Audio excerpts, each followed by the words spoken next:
আচলতে আমাৰ এই ল'ৰাজন আমাৰ প্ৰায় 2000 চনৰ ভিতৰত তেতিয়া 12-13 মান হ'ব তেতিয়াই এওঁ হেৰাই গৈছিল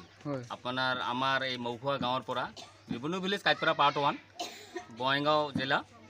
থানা অভয়াপুৰী এওঁ তেতিয়া 12-13 বছৰ বয়স হ'ব তেতিয়া হেৰাই গৈছে আমাৰ পনে আজি সুদূৰ 25 বছৰ পিছত আমি তেওঁ ধন্তলা এটা হাৰ্ডৱেৰ দোকানদাৰত কিবা ৰং নাম্বাৰ ফোন হৈছে হোৱাতে তেওঁৰ লগত কথা বতৰা পাতাৰ পিছত তেওঁ কৈছে যে মৌখোৱা বুলি এটা গাঁও আছে না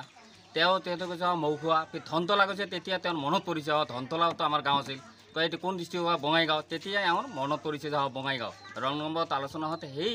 ল'ৰাটো ধন্তলা ল'ৰাটোৱে আমাৰ মৌখোৱাত খবৰ দিছিল যে নিৰুদ্দিন বেপাৰী বুলি কোনো মানুহ আছে নেকি তেওঁ দেউতাৰ নামটো ক'ব পাৰিছিল তাৰ নিৰুদ্দিন বেপাৰী বুলি কোৱাৰ পাছত সেই কাইপাৰা এটা চলি ইছা নাম তেওঁ সুধিছিল তেওঁ কৈছে হয় নিৰুদ্দিন বেপাৰী আজিজুল বেপাৰী বোলা ল'ৰা আমাৰ গাঁৱৰে হয় মৌখোৱাৰ মৌখোৱা তেওঁ মৌখোৱা আমাৰ এইটো চুবুৰীয়াৰ নাম কিন্তু ভিলেজৰ নাম হ'ল কাইপাৰা পাৰ্ট 1 ইয়াৰ পিছত আমাৰ সেই নাম্বাৰ পাই তেওঁলোকৰ পৰিয়ালৰ মানুহ বা আমাৰ যোগাযোগ কৰি আনা হৈছে এতিয়া গুৱাহাট পোৱা হৈছে আৰু কি মানে কিমান দিন আগত হেৰাইছিল কিমান চনত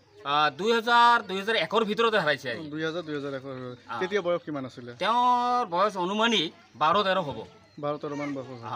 আচলতে কেনেকৈ গ'ল তাত তেওঁ মানে কি তেওঁতো সৰু আছিল কোনোবাই এক প্ৰব্লেম দি কামৰ ভিতৰত তেতিয়াতো সেইটো প্ৰব্লেম আছিল এই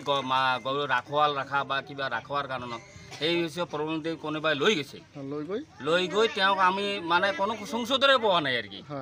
লৈ যোৱাৰ পিছত সেই 25 বছৰ পিছতহে আজি আমাৰ সংসদৰ পোৱা হৈছে আমাৰ মোৰ লগতে পঢ়িছিল একেলগে আমি স্কুল পঢ়িছিলোঁ আপোনালোকে ক্লাছমেট আছিলোঁ হয় আমি একেলগে 34 নং মৌখোৱা ঢোলবাৰী LP স্কুলত পঢ়িছিলোঁ এতিয়াতো আপুনি চিনি পাইছে মই চিনি পাইছোঁ পুৰা হয় আমাৰ বন্ধু ক্লাছমেট হয় বুলি মই চিনি পাইছোঁ এনে সম্বন্ধত আমি আটা নাতি বুলি হওঁ আৰু হয় নেকি বহুত দিনৰ মূৰত আমি মিলন হ'লো ভাল লাগিল আমিতো ভাবিছোঁ তেওঁ বাচি নাই কিন্তু আজি আমি পাই বছৰত আমাৰ মহামিলন এইটো আৰু কি ভাল লাগিছে এইটো আচলতে কাৰ জৰিয়তে পালে এইটো একচুৱেলি আমি ধন্তলা যে ল'ৰাটো ৰং নাম্বাৰ সেইটোৰ জৰিয়তে তেওঁক আজি আমি এই পৰিয়ালটোক পাল আৰু কি এই আজিজুল বেপাৰী তেওঁক পোৱা গ'ল আৰু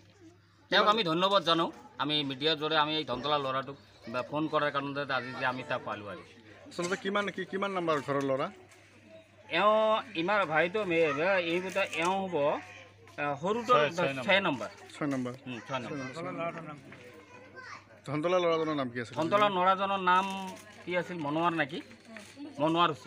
হোসেন তেওঁৱে যোগাযোগ কৰি তেওঁৰ লগতে ৰং নম্বৰ ফোন কথা ঠিক আছে एक लड़का मिला था वो बोला क्या जो तुमको अगर इधर क्या करता है बोल करके मेरे को पूछा था बाद में मैंने पूछा ऐसा कुछ नहीं थोड़ा मेरा भाई लोगों के साथ कुछ काम करता हूँ फिश का ऐसा बिजनेस करता हूँ बाद में ऐसा करके मेरे को बोला इधर क्या करता है चल बोला मेरे साथ तो तू जाएगा तो गाड़ी का कॉन्ट्रैक्टर करेगा तो बहुत पैसा तेरे को मिलेगा बाद में मेरे को आज दे के लेके जाके यहाँ से दिल्ली में लेके जाके वो एक आदमी के पास रखा था वो आदमी के पास रखा तो वो आदमी मेरे को घर के अंदर लॉक मार के रखता था उसके बाद उनका जो गाय और भैंस जो भी है उन लोग मेरे को पालने के लिए ये किया था तो बाद में 3 साल उनके पास रुके फिर बाद में उधर से भाग गया और मैं बम्बई में जाके फिल्म इंडस्ट्री में काम कर रहा था फिल्म इंडस्ट्री में काम करते करते बोला थोड़ा बहुत पैसा हो गया तो मैं गोवा में बोला तो कोई एक फैमिली मिल गया उनके साथ बातचीत किया हूँ और बस अच्छा हूँ मेरा होटल वीटल सब चलता है वहाँ पे बिजनेस पानी बाद में मेरे को आने के टाइम भी बोला तो उन लोग आने के नहीं देना चाहता मैं बाद में वापस उधर से भी बोला तो ऐसा कैसी भी हालत में आ चुका हूँ असम में और मेरे को कॉन्ट्रैक्ट हो गया रॉन्ग नंबर पे कहाँ बिक्री कर दिया है बिक्री कर दिया ना मेरे को क्या कर दिया मुझे तो पता नहीं है कौन सा दल दिया क्या किया दिल्ली में बाद में मैं दिल्ली से फिर हरियाणा पंजाब में गया हरियाणा पंजाब से भी डायरेक्ट बोलो तो वहाँ से भाग के बोलो तो मैं बम्बई में फंस गया था जो लगेगा उसको पसंद है क्या नहीं उसको तो नहीं पसंद हूँ नाम भी मालूम नहीं है रात की टाइम उठा के लेके गया था ऐसे शाम को 8, 9, 10 बजे क्या बोल के ले गया बोला कि तेरे को अच्छा काम दूंगा मेरे साथ रहेगा तो तुम काम अच्छा मिलेगा गाड़ी का कॉन्ट्रैक्ट में रखेगा तू डेली का डेली माने मिलेगा आज तू मेरे साथ रुक कल तेरे को मैं लेके जाकर घर पे चल जाऊंगा वो घर पे नहीं लेके आया लेकिन डायरेक्ट मेरे को दिल्ली में पहुंचाया कहाँ पहुंचाया दिल्ली ये न्यू इंडिया गेट में और लाल किला वहाँ से बोला तो मेरे को एक आदमी आके लेके गया था और उसके बाद मुझे पता नहीं है मेरे स्टेट का नाम भी मेरे को मालूम नहीं था। हाँ, हमें तो भी मेरे को हिंदी भी पता नहीं था। अभी मेरे को हिंदी आता है, लेकिन मेरे को अपना खुद की लैंग्वेज मेरे को मालूम नहीं आता है। है। समझ में आता है। हाँ, ठीक है।